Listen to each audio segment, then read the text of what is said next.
হে hello everyone, কেমন আছো তোমরা সবাই? আশা করছি সকলে খুব ভালো আছো।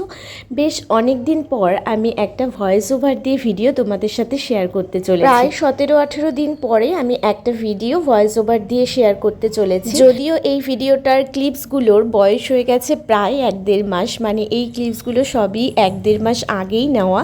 কারণ আমি আমার এক্সামের আগে যখন একবার বাড়িতে গিয়েছিলাম তখন এগুলো তুলেছিলাম। আর বাড়িতে গেলে যেটা হয়, প্রতিবারের মতোই মা অনেক কিছু রান্না করেছিল। আবার আসার দিন মা একটু সিমাইয়ের পায়েস করেছিল, যেহেতু দীপ্ত ভালোবাসে খেতে। আর আমরা ওটাই নিয়ে এসেছিলাম টিফিন হিসেবে যেদিন আমরা চলে আসছিলাম ট্রেনে খাওয়ার জন্য। পরের দিন সকালে আমরা এনজিপিতে নেমে ওখানে একটা হোটেল থেকে সবজি ভাত খেয়েছিলাম। তবে খাওয়ারের কোয়ালিটি যে খুব একটা ভালো ছিল সেরকমটা নয়, আমার খুব একটা পছন্দ হয়নি পার্সোনালি। তো যাই হোক, ওইরকমই খেয়েছিলাম। বাড়ির বাইরে তুমি একদিনের জন্যই হোক আর 7 দিনের জন্যই হোক, বাড়ি থেকে গেলেই যেন মনে হয় অগোছালো হয়ে থাকে বাড়িটা। যেহেতু বাড়িতে এসে অনেক কাজ থাকবে সেই জন্য আমরা একটু খেয়ে এসেছিলাম, তাহলে বাড়িতে এসে আমার আর রান্নার সেরকম ঝামেলা থাকবে না সেই জন্য। তো যাই হোক, সেদিন দুপুরে এসে বানিয়েছিলাম একটু ম্যাগি। দুপুরে আর রান্নার ঝামেলা করিনি, একটু ম্যাগি খেয়েছিলাম আর ওটা একটু জলটা শুকিয়ে বানিয়েছিলাম, তো ভালোই লাগছিল খেতে। এদিকে তারপরে ছিল জন্মাষ্টমী, মনসা পুজো, যেগুলোর আমি ভেবেছিলাম খুব সুন্দর করে ভিডিও করব, কিন্তু সেটা আর হয়ে ওঠেনি। যেহেতু পরীক্ষারও একটা চাপ ছিল, তারপরে আমারও শরীরটা সেরকম ভালো ছিল না। এই যা কিছু আয়োজন এটা সমস্তটাই দীপ্ত একা হাতে করেছে।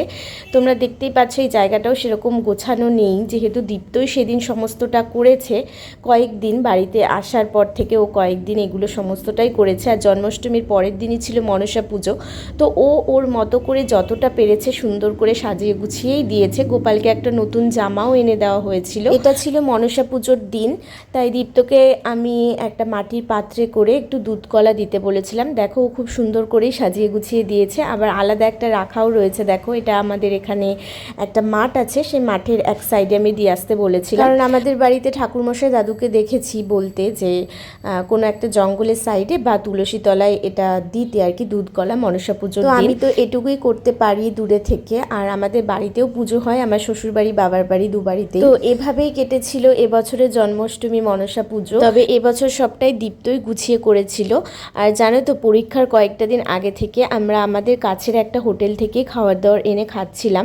তো তুলনামূলকভাবে সেদিনের এনজিপিতে যে খাবারটা খেয়েছিলাম তার থেকে বেশ ভালো, আর দামটাও ছিল অনেক কম। যেহেতু অনেক দিন হয়ে গেছে ভিডিওগুলো, তো একটু অগোছালোভাবেই তোমাদের সাথে শেয়ার করলাম। তোমরা এই বছরের জন্মাষ্টমী কেমন কাটালে অবশ্যই আমাকে জানিও। দেখা হচ্ছে পরবর্তী কোনো একটা ভিডিওতে।